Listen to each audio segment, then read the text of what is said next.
Hello, welcome to Unicorn Princess Tarot. So ito yung reading natin for Aries. Take only what resonates. Be sure nakasubscribe ka sa channel, nakahit ka na notification bell. Please do like and comment down below. Kahit po heart lang. Smileys, malaking bagay yun sa akin. Nagpapakita ng suporta, pagmamahal at nagaganahan po akong mag-reading kapag may mga nagko-comment sa akin. So sana po ay iwan nyo ko. Kahit po smileys lang. Grabe, nagpapakita na yan ng pagmamahal po sa akin. And kung gusto mo po ng personal reading, Madam P, yan yung Facebook page namin. I highly suggest dyan sa Facebook page kasi mas active po yung admin dyan. And sa TikTok, may mga limitations. Bawal mag-send ng photos, pictures, ganyan. So, kung gusto mo mag-book ng personal reading doon sa Facebook page namin, ikaw mag-inquire. Email is virgophilippines@gmail.com, and please do support my band, guys. Ako po ay bukalista ng bandang Sibol, at ang aming Facebook page ay bandang Sibol, YouTube channel Madam P TV. Diyan namin i-upload yung mga kanta namin. And kung gusto mong makasali doon sa nalalapit na naming raffle, which is worth 4,500, guys, yung pinaka-reading ngayon. Kung gusto mong makasali dyan, July 20, magaganap yung raffle na yon. Mapapanalunan mo ay astrological reading mula sa akin. 3 klase yon. Sibol page, yan. I-follow mo yan. I-like mo yung page namin. Comment mo sa aming featured video, ang nakalagay sa caption, Buntong Hininga by Sibol. Diyan ka mag-comment ng favorite part mo ng lyrics. By the way, yung kantang yan, ako mismo ang sumulat. And then, i-like mo yung pinaka, kanta na yun. And then, comment the lyrics, hashtag Sibol, saka lang share mo yung pinaka-video, and kasali ka na doon sa raffle. Don't forget to share, guys, kasi importante yun. Doon namin babasihan pag nagawa lahat yun yung makakasali sa pinaka-raffle. Nagaganapin July 28 o'clock p.m. Let's start, Aries. You do have your 8 of Swords, King of Wands. Yan.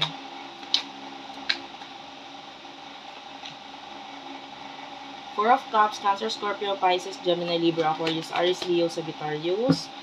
Energies lang yan, guys, yung mga sinasabi ko. Okay, 8 of Swords. I feel like you feel stuck dito sa relasyon mo or connection mo with this person. Pero with the King of Wands, I feel like masaya ka naman even though that you are stuck dito sa relasyon na to.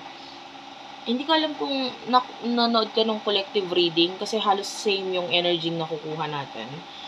Four of Cups, I feel like marami kang kayang i-offer dito sa person na to. That's why ito person na to, continuous lang yung love na ibinibigay niya sa'yo. The Ace of Cups is showing to me as a person na minamahal ka. And you have a lot of things to offer. Na part of this person is, I feel like,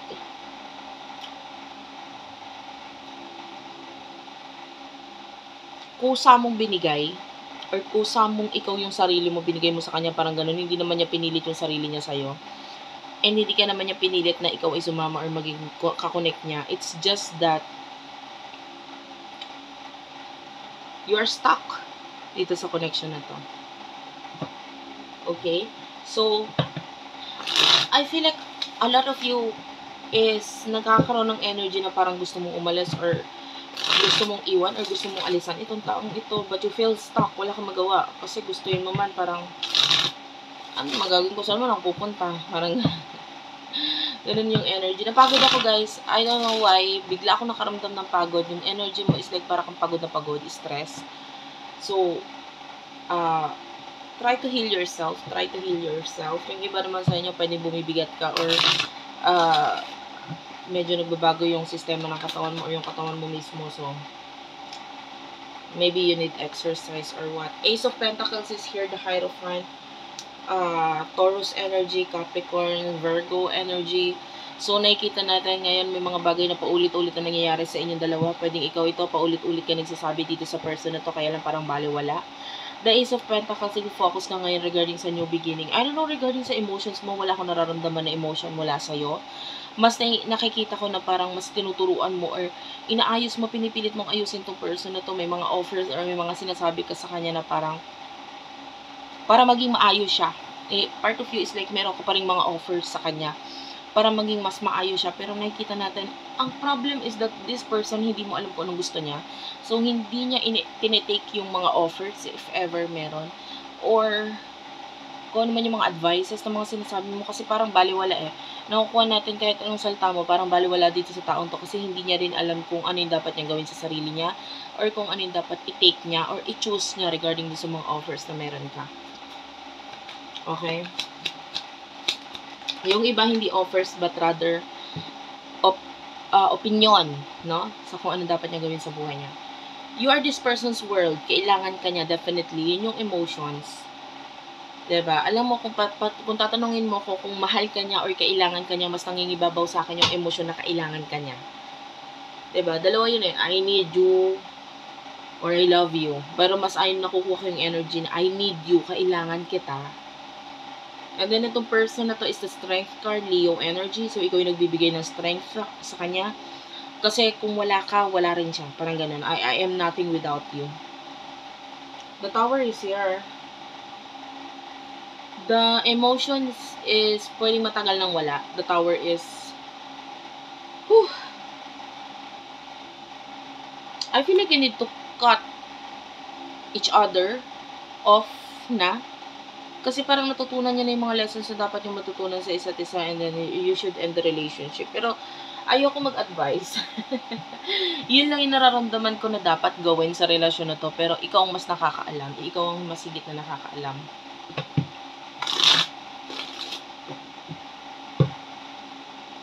Alam mo yun. So, what is happening in the near future sa inyong dalawa? Pero ikaw yung kailangan kasi niya eh. Ikaw hindi mo siya kailangan. I feel like hindi mo siya kailangan. Siya ang mas may kailangan sa'yo.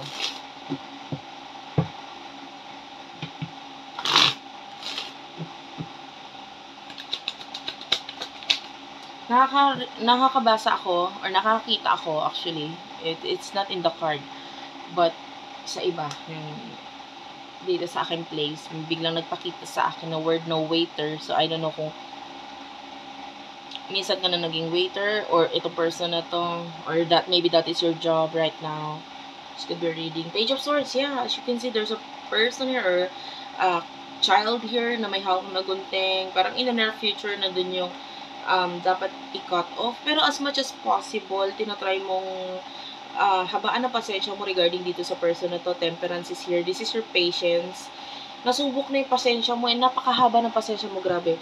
Wala akong masabi, kasi there's a lot of reasons, 100 reasons for you to quit the relationship. Maraming rason for you na tapusin itong relasyon na to, pero you choose to stay. And I don't know what's the reason behind bakit ka nag-i-stay sa relasyon na parang mas dapat i-give up na lang or tapusin na lang, kasi wala na rin namang patutunguhan, or sabihin na natin, ikaw at ikaw na lang rin naman yung nahihirapan.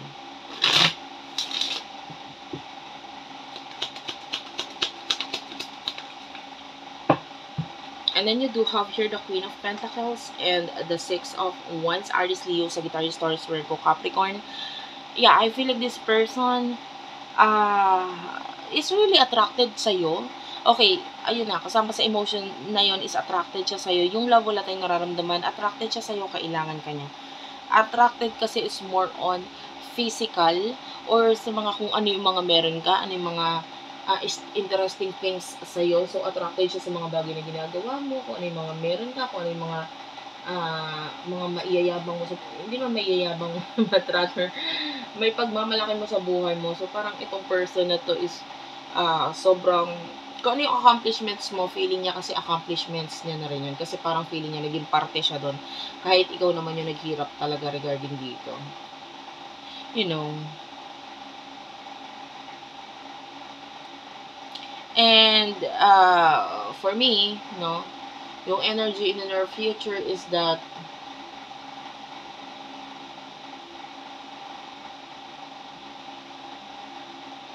nandiyan lang siya para sa'yo.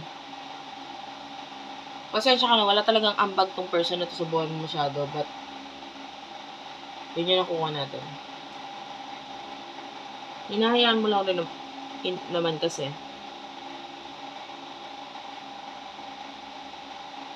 I don't know, but nakikita ko sa'yo parang iba rin yung pagtingin mo sa kanya. More on magagandang bagay nakikita mo sa kanya, pero yung mga negative hindi mo nakikita masyado.